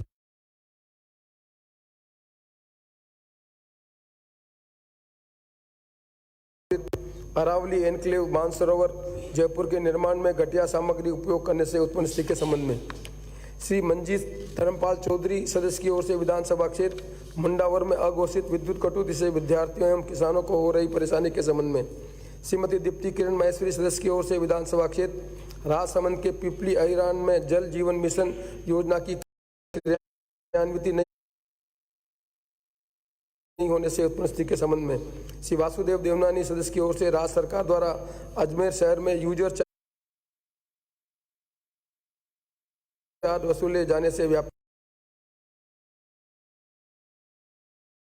में उत्पन्न असंतोष के संबंध में उपरोक्त प्रस्ताव ऐसे नहीं है कि सदन की पूर्व निर्धारित कार्रवाई को रोककर इन पर विचार किया जाए, अतः इन पर अनुमति देने में असमर्थ हूँ। फिर भी माननीय सदस्य गिरधारी लाल, सदस्य श्री अविनाश, सदस्य श्री राम प्रताप कासनिया एवं श्री वासुदेव देवनानी सदस्य को उनके प्रस्ताव की विषय वस्तु पर 2-2 मिनट बोलने की अनुमति होगी।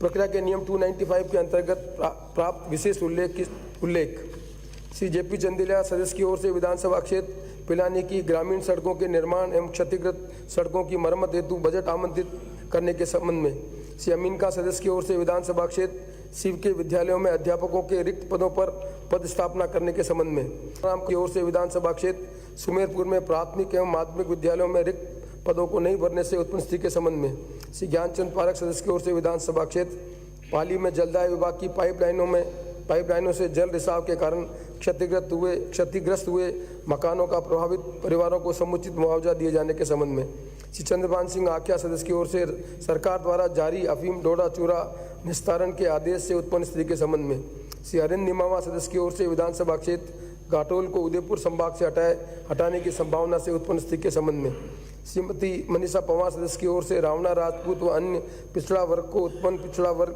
बनाकर अलग से आरक्षण देने के संबंध में श्रीमती कल्पना देवी सदस्य की ओर से विधानसभा क्षेत्र लाडपुरा में कृषि भूमि पर बसी कॉलोनियों को नियमित करने के संबंध में श्री मेवाराम जैन सदस्य की ओर से जैन समुदाय के साधु साध्वियों के आहार विहार में उत्पन्न बाधाओं एवं धार्मिक स्थलों की सुरक्षा तथा संरक्षण हेतु प्रदेश में श्रमण संस्कृति बोर्ड का गठन करने के संबंध में श्री छगन सिंह सदस्य की ओर से विधानसभा क्षेत्र आहोर में चिकित्सा एवं स्वास्थ्य सेवाओं में रिक्त पदों के उत्पन्न स्थिति के संबंध में श्री धर्मेंद्र कुमार सदस्य की ओर से विधानसभा क्षेत्र पीलीबागाम में बढ़ते मेडिकल नशे से उत्पन्न स्थिति के संबंध में श्रीमती साफिया जुबैर सदस्य की ओर से विधानसभा क्षेत्र रामगढ़ की अरावली पर्वत श्रृंखलाओं में हो रहे अंधाधुंध अवैध खनन को रोकने के संबंध में श्री रामनारायण मीणा सदस्य की ओर से हनुत्या एवं जयस्थल के मध्य कुरल नदी पर पुलिया का निर्माण करवाए जाने के संबंध में श्री पानाचंद मेघवाल सदस्य की ओर से मेडिकल कॉलेज कोटा का नामांकन डॉक्टर BR अम्बेडकर के नाम पर किए जाने के संबंध में श्री जगदीश चंद्र सदस्य की ओर से विधानसभा क्षेत्र सादुल शहर में आवारा पशुओं के कारण हो रही दुर्घटनाओं से उत्पन्न स्थिति के संबंध में माननीय सदस्यों को उनके द्वारा दी गई सूचना पढ़ने की अनुमति होगी। श्री गिरधारी लाल। अध्यक्ष महोदय,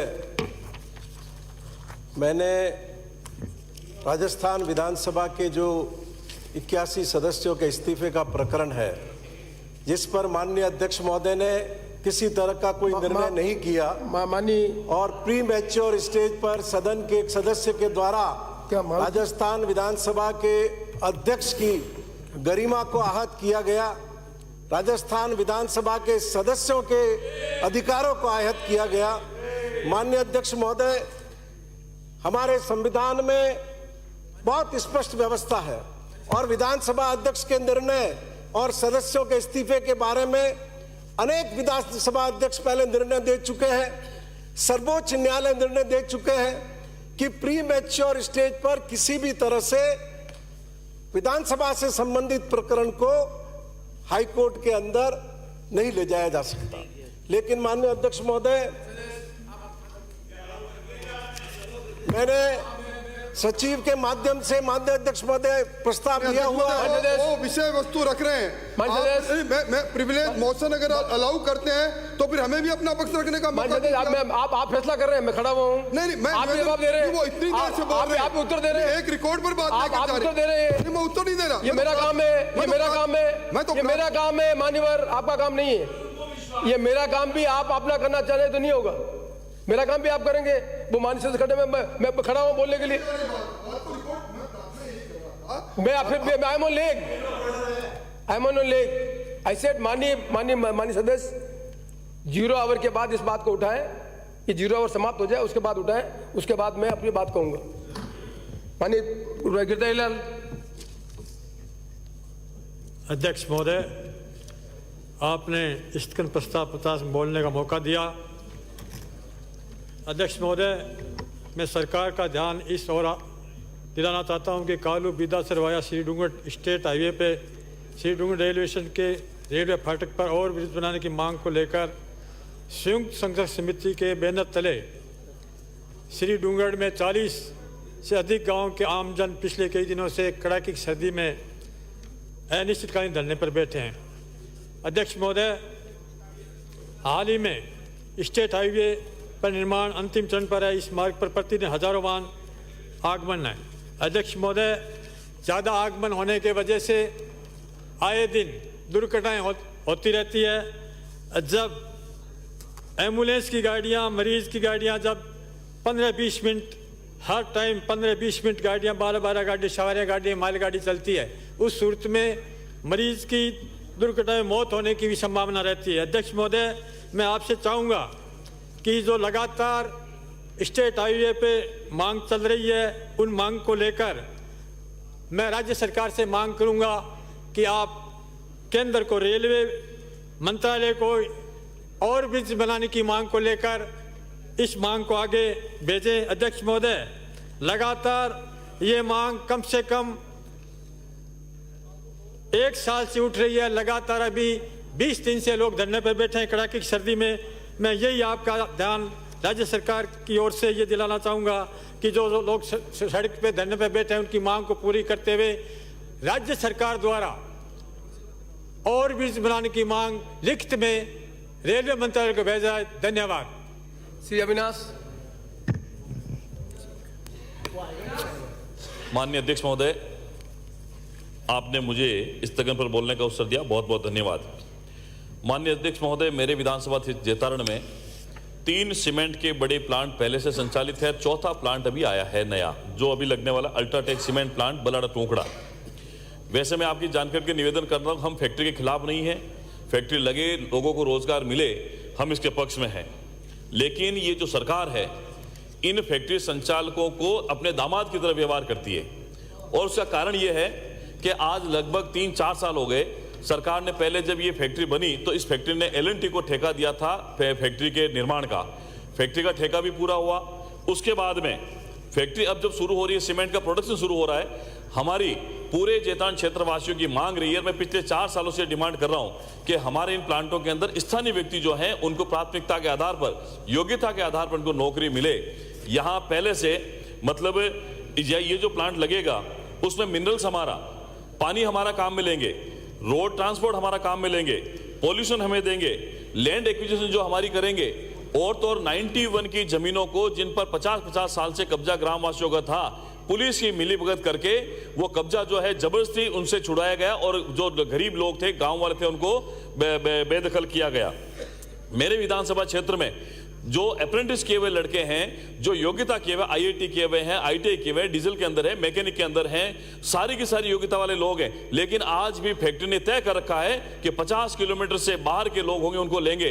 आज अगर प्राथमिकता के आधार पर, माननीय अध्यक्ष महोदय, आपका निवेदन करना चाहूंगा कि आप ऐसा निर्देश दें राज्य सरकार की तरफ से कि इन प्लांटों में जो जैतारण क्षेत्र के जो लोग हैं, योग्यता के अनुसार उनको दें, जिनकी जमीन उनको प्राथमिकता के आधार पर एक परिवार से एक व्यक्ति को नौकरी दें, ताकि मेरे क्षेत्र में बेरोजगारी की समस्या खत्म हो जाएगी। और निवेदन करो, पूर्व में इन्हीं फैक्ट्रियों ने पुलिस कर्मियों के साथ में मिलीभगत करके 91 की जमीन से जिस महिला को बेदखल किया था, उसने आत्महत्या कर ली है।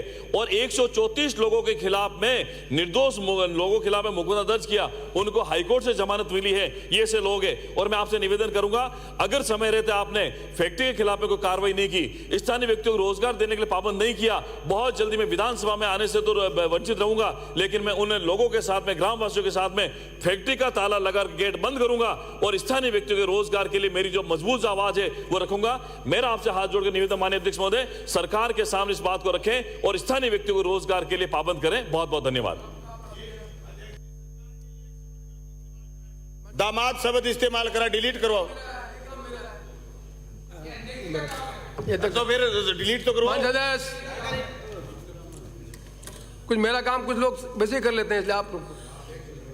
अध्यक्ष महोदय, सूरतगढ़ थर्मल की यूनिटों को बंद करने का निर्णय की समीक्षा करवाने हेतु एजेंसी ने असेसमेंट कमेटी EAC के द्वारा दिनांक 7/1/22 को कोटा थर्मल की यूनिट 1 से 4 740 मेगावाट व सूरतगढ़ थर्मल की यूनिट 1 से 5 तक 1250 मेगावाट को पुरानी होने के कारण से बंद करने का निर्णय किया गया है।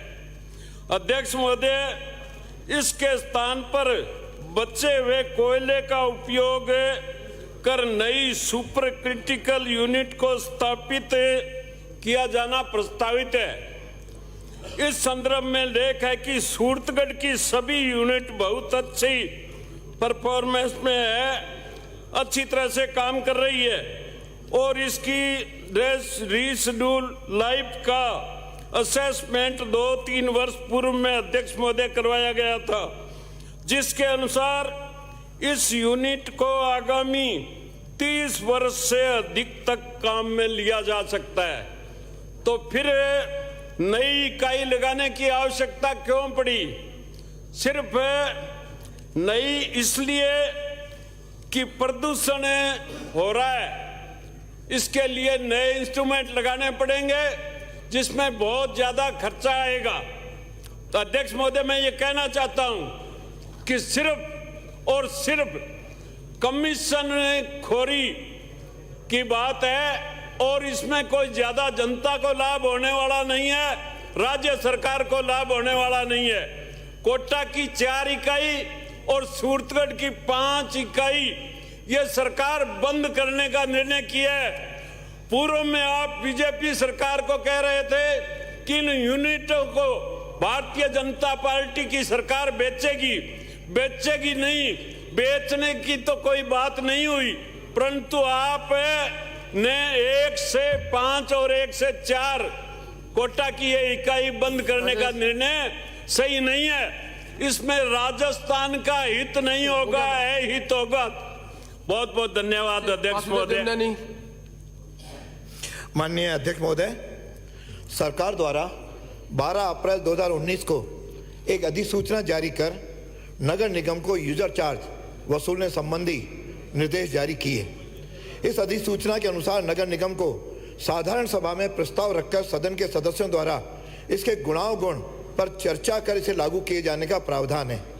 इस क्रम में निगम में 21/4/22 को आयोजित साधारण सभा में इसे प्रस्तावित किया गया, लेकिन इसमें बिना पारित हुए वहां के आयुक्त ने अपने हर्षारिमदा के कारण व्यापारियों से जबरदन वसूलना प्रारंभ कर दिया, जो सदन की अवमानना और शहर की जनता से आज धोखा है और इसकी लाइव वीडियो रिकॉर्डिंग इसका प्रमाण है। आयुक्त द्वारा जनता से मनमानी वसूलने और नहीं देने वालों को ब्लैकमेल कर रहे हैं। यहाँ तक कि जन्म या मृत्यु प्रमाण पत्र या विवाह प्रमाण पत्र बनवाने या अन्य किसी काम से जो आते हैं उनसे पहले 3 माह का यूजर चार्ज जमा कराने को कहते हैं, नहीं देने पर प्रमाण पत्र रोक लेते हैं।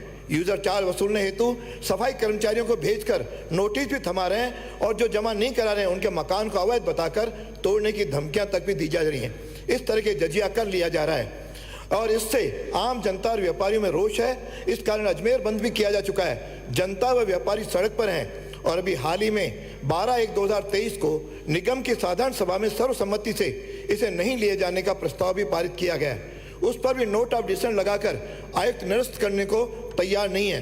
इस हेतु उन्होंने सरकार से मार्गदर्शन मांगा है। अतः मैं सरकार से मांग करता हूं कि सरकार तत्काल आयुक्त को निर्देश दे ताकि इस आदेश को निरस्त कर जिससे ये यूजर चार्ज न लिया जाए, जिससे व्यापारियों और क्षेत्रवासियों को राहत प्रदान हो सके। सनिता जी, जिस विषय को माननीय अजमेर उत्तर से आने वाले सदस्य ने सदन में रखा है बहुत ही गंभीर है, क्योंकि अजमेर नगर निगम क्षेत्र में जितने भी व्यापारी हैं, चाहे वो होटल व्यवसायी हैं, चाहे वो बड़े कमर्शियल अपार्टमेंट संचालित करते हैं, चाहे वो 2x2 की दुकान संचालित करते हैं, हर किसी से 250 रुपये फिक्स करके हर महीने ये यूजर चार्ज वसूलने का प्रावधान जो है वो कमिश्नर द्वारा किया गया है। मेरा आपके माध्यम से माननीय मंत्री महोदय से निवेदन है कि नगर परिषद की साधारण सभा में पक्ष और विपक्ष, उसमें कांग्रेस और बीजेपी सभी माननीय सदस्यों ने एक राय होकर के एक साथ इस प्रस्ताव को निरस्त किया साधारण सभा में। उसके बावजूद अजमेर नगर निगम के कमिश्नर महोदय ने इस पर डिसेंट नोट लगा करके सरकार को भेजा है। मैं माननीय मंत्री महोदय से निवेदन करना चाहती हूं कि चूंकि सभी दल इस पर सहमत है, पूरे अजमेर शहर और प्रभारी मंत्री माननीय मालवीय जी ने भी इस बात को कहा कि कमिश्नर इसको कैंसिल करे, कलेक्टर इसको कैंसिल करे। इसके बावजूद हठधर्मिता करके व्यापारियों ने पूरा एक दिन बंद रखा, पूरा सफल बंद रहा हुआ एक दिन अजमेर। इसलिए मेरा आपके माध्यम से माननीय मंत्री महोदय को आग्रह है, माननीय मंत्री महोदय ने सुबह प्रश्न के जवाब में कहा कि हम कहीं पर भी वसूल नहीं कर रहे, हम कहीं पर भी यूजर चार्ज नहीं वसूल रहे, पूरे राजस्थान में नहीं वसूल रहे, बात हो गई, तो फिर अजमेर में किस तरह से वसूल रहे, मेरा निवेदन। 295 जेपी चंदेलिया। धन्यवाद माननीय अध्यक्ष महोदय। मेरे विधानसभा क्षेत्र पिलानी में ग्रामीण क्षेत्र में सड़कों का नेटवर्क बहुत कमज़ोर है तथा आपस में गांव में आने जाने के लिए सड़क मार्ग उपलब्ध नहीं है। इस कारण ग्रामीण क्षेत्र में के विकास में बाधा उत्पन्न हो रही है। जहां कहीं सड़क है वह भी क्षतिग्रस्त और बहुत बुरी हालत में है। अतः आपके माध्यम से सरकार से निवेदन है कि मेरे विधानसभा क्षेत्र की 41 सड़कों के 109 किलोमीटर सड़क निर्माण हेतु राशि 28 करोड़ रुपए का बजट पिलानी विधानसभा क्षेत्र के लिए सार्वजनिक निर्माण विभाग को स्वीकृत कर अनुग्रहित करें, ताकि इस विधानसभा क्षेत्र के ग्रामीण क्षेत्रों का भली प्रकार विकास हो सके और यातायात मार्ग सुगम हो सके। मेरे विधानसभा क्षेत्र की 16 सड़कों की सूची मैंने राज्य सरकार को भेज दी है, जिसमें 80 किलोमीटर की लंबाई की इन क्षतिग्रस्त और नॉन पेचेबल सड़कों हेतु 1617.50 लाख रुपए का बजट सार्वजनिक निर्माण विभाग जिला झुंझुनू को आवंटित करने का कष्ट राज्य सरकार से करवाए जाने हेतु आपसे निवेदन है। धन्यवाद। श्री अमीन खां। श्री जोराराम कुमावत।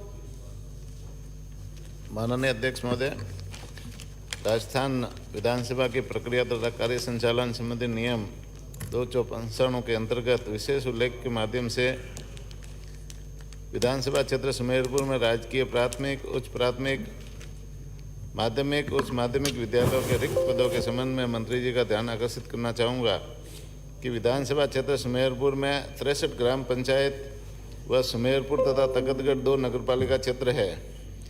इनमें 82 राजकीय माध्यमिक व उच्च माध्यमिक विद्यालय में प्रधानाचार्य, उप प्रधानाचार्य, व्याख्याता, वरिष्ठ अध्यापक, लेवल 1, 2 व शारीरिक शिक्षक के कुल 508 पद रिक्त है। साथ ही राजकीय प्राथमिक तथा उच्च प्राथमिक विद्यालयों में प्रधानाध्यापक, अध्यापक, शारीरिक शिक्षक के 112 पद रिक्त है। कस्तूरबा गांधी विद्यालय पोमावा में 2, महात्मा गांधी राजकीय स्कूल चाणोद में 6, महात्मा गांधी राजकीय स्कूल कोसिला में 10, महात्मा गांधी राजकीय स्कूल सांडेरा में 5 व विवेकानंद मॉडल स्कूल सुमेरपुर में 2 पद रिक्त है, जिसको मिलाकर विधानसभा क्षेत्र सुमेरपुर में कुल 137 विद्यालयों में 645 पद रिक्त है। ये पद रिक्त होने से विद्यालय में विद्यार्थियों का अध्ययन प्रभावित होता है, रिजल्ट भी प्रभावित हो रहा है। आप अध्यापकों, विशेषकर विषय अध्यापकों की कमी से राजकीय विद्यालयों से विद्यार्थी अध्ययन हेतु प्राइवेट विद्यालय में जा रहे हैं। विद्यार्थियों का रुझान प्राइवेट विद्यालयों की तरफ हो रहा है।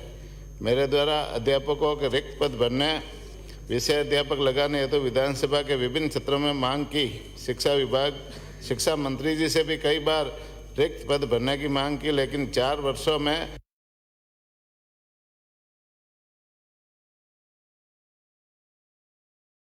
पद रिक्त है।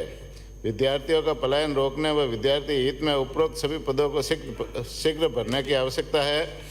अतः अध्यक्ष महोदय, मैं आपका ध्यान आकर्षित करना चाहूँगा कि सुमेरपुर विधानसभा क्षेत्र की करीब 137 विद्यालयों में कुल 645 अध्यापकों को कोई रिक्त पद शीघ्र भरने का काम करावे। जय हिंद, जय भारत। ज्ञानचंद पारक। माननीय अध्यक्ष महोदय, मेरा माननीय आपदा राहत मंत्री जी से निवेदन है कि पाली के भैरूघाट, सोमनाथ मंदिर के आसपास का क्षेत्र, धोला चौतरा, सूरजपोल, घांचू के दोनों मोहल्ले के कई पक्के मकानों में सीवरेज एवं पाइपलाइन के लीकेज के कारण भारी दरारें आ गई है। कई मकान तो रहने लायक भी नहीं बचे हैं। क्षेत्रवासी कई दिनों से प्रशासन को इसकी जानकारी दे रहे हैं। रूडीप द्वारा पेयजल हेतु नई पाइपलाइन बिछाई गई, परंतु जलदाय विभाग की पुरानी पाइपलाइनों को इससे नहीं जोड़ा गया। सीवरेज एवं पाइपलाइन बिछाते समय पहले की पाइपलाइनें क्षतिग्रस्त हो गई एवं सीवरेज को जॉइंट भी कई जगह सही नहीं लगाने से उनमें भी रिसाव हो रहा है। बिछाई गई पाइपलाइनों को बिना जांच किए यहां सीमेंट की सड़कें बना दी, जिससे क्षतिग्रस्त पाइपलाइनों से होने वाले रिसाव से मिट्टी धंसने से मकानों की नींवों को नुकसान हुआ एवं मकान क्षतिग्रस्त हो गए। जलदाय विभाग द्वारा पाइपलाइनों को चेक करने हेतु गड्ढे खोदे गए तो उसमें भी